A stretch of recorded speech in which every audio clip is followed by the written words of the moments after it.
সুপ্রিয় শিক্ষার্থীবৃন্দ, আশা করি তোমরা সকলে ভালো আছো। তোমাদের পরিবারের সকলেই ভালো আছে। আমি আজকে একাদশ ও দ্বাদশ শ্রেণীর ব্যবসায় সংগঠন ও ব্যবস্থাপনা প্রথম পত্র বিষয় থেকে যৌথ মূলধনী কোম্পানির একটি বিষয় আলোচনা করব। সেটি হচ্ছে ঋণপত্র কি, ঋণপত্রের প্রকারভেদ।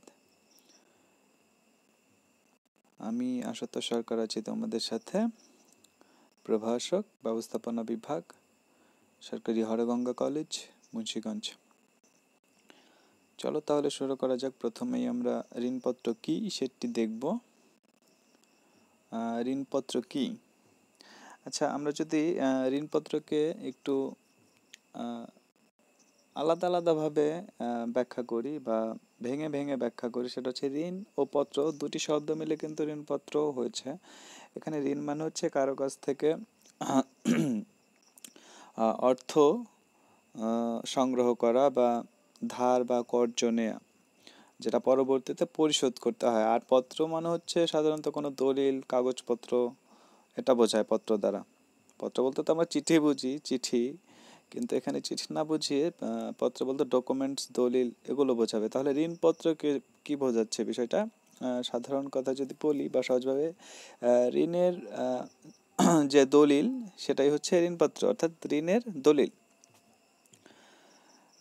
পাবলিক লিমিটেড কোম্পানি যে ঋণ স্বীকৃতিপত্র ইস্যু করে জনগণ বা প্রতিষ্ঠানের নিকট হতে ঋণ সংগ্রহ করে তাকে ঋণপত্র বলে।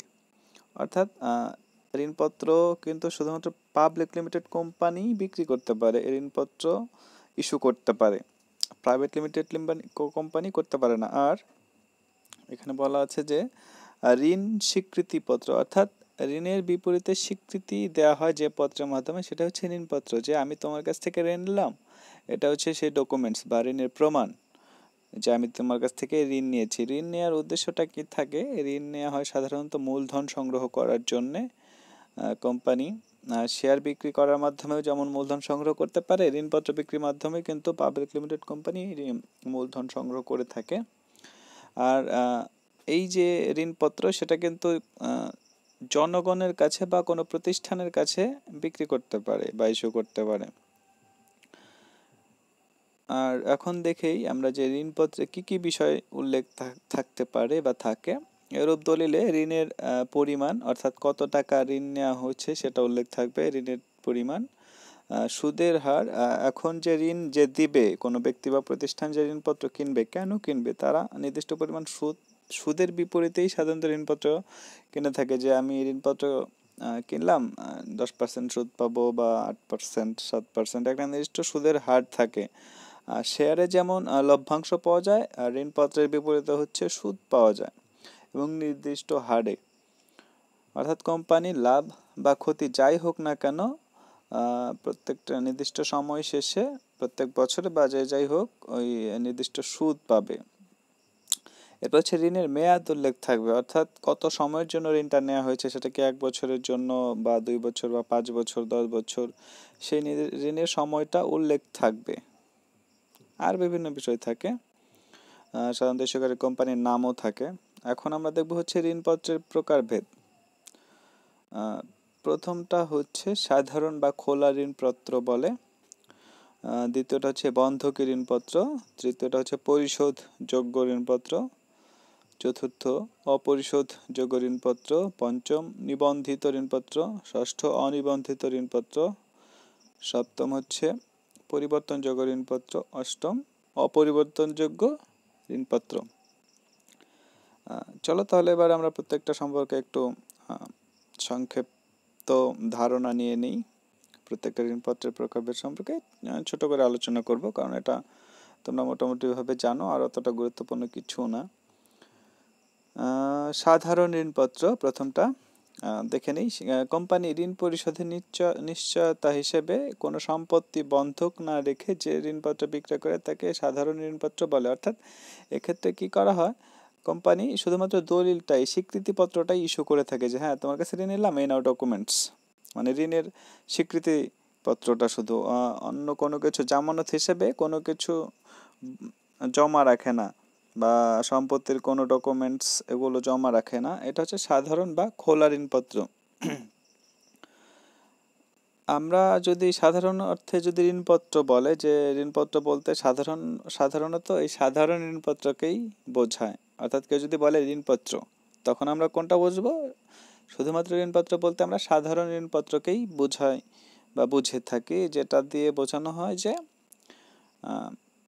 কোম্পানি ঋণ পরিশোধের নিশ্চয়তা হিসেবে কখনো কোনো ধরনের ডকুমেন্টস জমা রাখে না। আর এর পরেরটা হচ্ছে বন্ধকি ঋণপত্র। এক্ষেত্রে কি করা হয়? এটা হচ্ছে সাধারণ ঋণপত্রের একটু উল্টা। অর্থাৎ এক্ষেত্রে কোম্পানি কোনো সম্পত্তি বন্ধক রেখে যে ঋণপত্র ইস্যু করে তাকে বন্ধকি ঋণপত্র বলে। অর্থাৎ এক্ষেত্রে যে ঋণপত্র নেওয়া হয় বা ঋণ নেওয়া হয়, ঋণের বিপরীতে ঋণপত্র তো দেয়াই হয়, অর্থাৎ ঋণের স্বীকৃতিপত্র বা ঋণের দলিল সেটা তো দেয়া হয়ই, পাশাপাশি কোনো সম্পত্তির দলিল জমা রাখা হয় জামানত হিসেবে। এক্ষেত্রে সম্পত্তি বলতে কোনো বিল্ডিংয়ের ডকুমেন্টস হতে পারে, বিল্ডিংয়ের দলিল বা জমির দলিল, বিভিন্ন ধরনের গুরুত্বপূর্ণ বা মূল্যবান জিনিসের দলিল বন্ধক বা জামানত হিসেবে রাখা হয় বন্ধকি ঋণপত্রের ক্ষেত্রে। আচ্ছা, এরপরেরটা হচ্ছে পরিশোধযোগ্য ঋণপত্র। এটা কি? নির্দিষ্ট সময় পর আসল অর্থ পরিশোধের মাধ্যমে কোম্পানি ঋণপত্র ফেরত গ্রহণ করতে পারে, তাকে পরিশোধযোগ্য ঋণপত্র বলে। অর্থাৎ এক্ষেত্রে কি করা হয়? কোম্পানি যে ঋণপত্রের যে মেয়াদ থাকে, ঋণপত্রের মেয়াদের শেষে কোম্পানি ওই ঋণের টাকা পরিশোধ করে ঋণপত্রটা ফেরত গ্রহণ করতে পারে। এ ধরনের ঋণপত্রকে বলা হয় হচ্ছে পরিশোধযোগ্য ঋণপত্র। আর অপরিশোধযোগ্য ঋণপত্র তাহলে কি? পরিশোধযোগ্য ঋণপত্র উল্টাটা, অর্থাৎ কোম্পানি বিলোপের পূর্বে যে ঋণপত্রের অর্থ পরিশোধে কোম্পানি বাধ্য থাকে না, তাকে অপরিশোধযোগ্য ঋণপত্র বলে। অর্থাৎ ঋণ নির্দিষ্ট সময় শেষে যে ঋণপত্রের টাকা ফেরত দেওয়া হয় না বা না দিলেও সমস্যা নাই, এই ধরনের ঋণপত্র হচ্ছে অপরিশোধযোগ্য। সাধারণত কোম্পানি বিলোপের পূর্বে এ ধরনের ঋণপত্রের পরিশোধ করা হয় না। আচ্ছা, এরপরেরটা হচ্ছে নিবন্ধিত ঋণপত্র।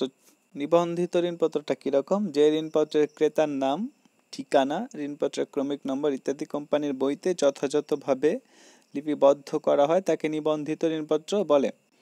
অর্থাৎ কোম্পানি যখন ঋণপত্র ইস্যু করে, যার কাছে বিক্রি করবে তার বিস্তারিত তথ্য কোম্পানির বইতে লিপিবদ্ধ করে রাখা হয় যখন তাকে, বা নিবন্ধন করে রাখা হয়, সেটা হচ্ছে নিবন্ধিত ঋণপত্র। আর অনিবন্ধিত ঋণপত্র কি হবে? তাহলে নিবন্ধিত ঋণপত্রের উল্টাটা, অর্থাৎ যে ঋণপত্রের ক্রেতার নাম, ঠিকানা, ঋণপত্রের ক্রমিক নম্বর ইত্যাদি কোম্পানির বইতে আলাদাভাবে লিপিবদ্ধ করা হয় না, তাকে অনিবন্ধিত ঋণপত্র বলে। সে ঋণপত্রে কিন্তু একটা ক্রমিক নাম্বার থাকে। হ্যাঁ, এই ক্রমিক নাম্বারগুলো যখন এই আলাদাভাবে বা ক্রেতার নাম বা ঠিকানা ইত্যাদি আলাদাভাবে যদি লিপিবদ্ধ করা না হয়, তখন তাকে অনিবন্ধিত ঋণপত্র বলে। পরিবর্তনযোগ্য ঋণপত্র, যে ঋণপত্র বিক্রয়ের শর্ত অনুযায়ী নির্দিষ্ট সময় পরে এটা ফেরত নিয়ে কোম্পানি তার বিপক্ষে শেয়ার ইস্যু করে তাকে পরিবর্তনযোগ্য ঋণপত্র বলে। অর্থাৎ এই ধরনের ঋণপত্রকে শেয়ারে পরিবর্তন করা যায়, একটা নির্দিষ্ট সময় শেষে এই ধরনের ঋণপত্রকে শেয়ারে কনভার্ট করা যায় বা রূপান্তর করা যায়, এটা হচ্ছে পরিবর্তনযোগ্য ঋণপত্র।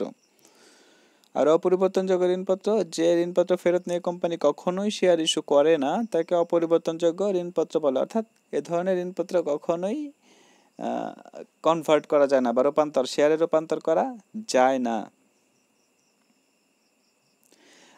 তো এই ছিল মোটামুটি আজকের মতো ছোট একটা বিষয়। আশা করি তোমাদের বুঝতে কোনো সমস্যা হয়নি। তারপরেও যদি বুঝতে কোনো সমস্যা হয়ে থাকে মন্তব্য করে জানাবে, আমি চেষ্টা করব সেগুলো আলোচনা করতে। আর আগামী ক্লাসে আমি কোম্পানি বিলোপ সাধন কি, কোম্পানির বিলোপ সাধন পদ্ধতি আলোচনা করব। আগামী ক্লাসটি যৌথ মূলধনী কোম্পানির ওপর শেষ ক্লাস হবে। এর পরবর্তীতে আমি পরবর্তী কোনো একটা অধ্যায় নিয়ে আলোচনা করব। তোমরা চাইলে মন্তব্য করে জানাতে পারো যে আমি কোন অধ্যায়টি আলোচনা করলে তোমাদের জন্য ভালো হয়। সেই পর্যন্ত সবাই সুস্থ থাকো, সেই শুভকামনা থাকলো। আর সাথে থাকার জন্য সবাইকে অনেক অনেক ধন্যবাদ জানাচ্ছি। সবার সুস্বাস্থ্য কামনা করছি। ধন্যবাদ।